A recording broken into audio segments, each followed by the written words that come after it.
Hello, I'm the Blunt Catholic, wishing you a happy and blessed feast day of the Transfiguration, where Jesus takes his three apostles, Peter, John, and James, to pray with him on a mountain.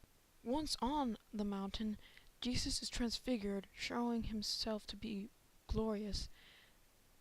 A lot has been said, and this has been discussed, and I've heard different things said about it, and the mention of Peter, John, and James, and how these three men each faced a cross and really need to see Jesus glorified before his crucifixion. Since John, as we know, was there to witness Jesus' death, so the Bible tells us that these three men experienced the cross in some way, and tradition tells us as well.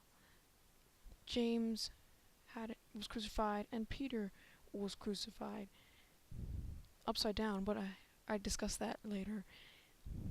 What I want to talk about is Moses and Elijah. Here, Jesus is with Moses and Elijah.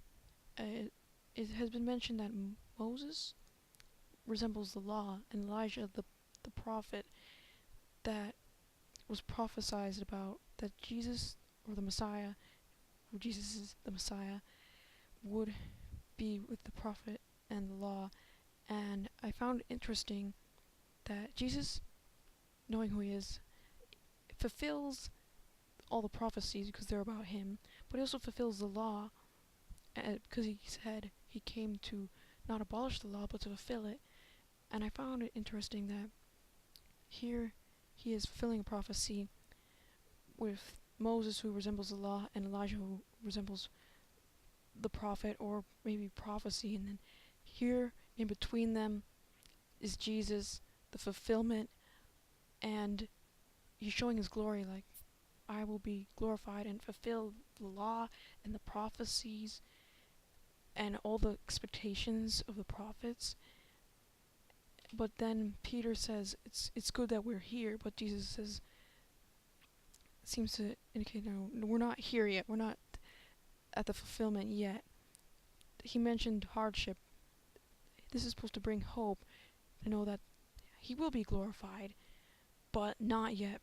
You have to understand that there is going to be first some suffering before glory.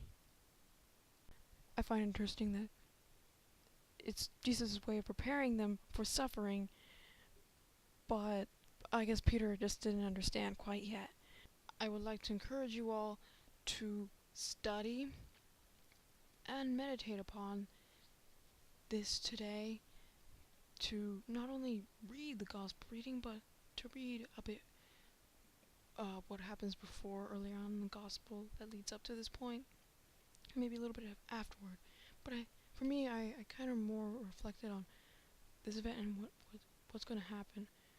Jesus has probably already spoken a bit about hardship that's yet to come, and being his disciple, and we know that he will be crucified and that he will be resurrected and glorified.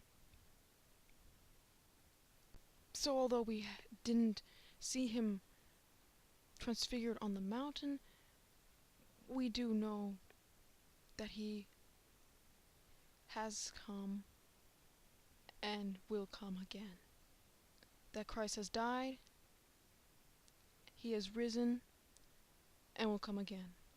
And with that said, God bless you, and God love you.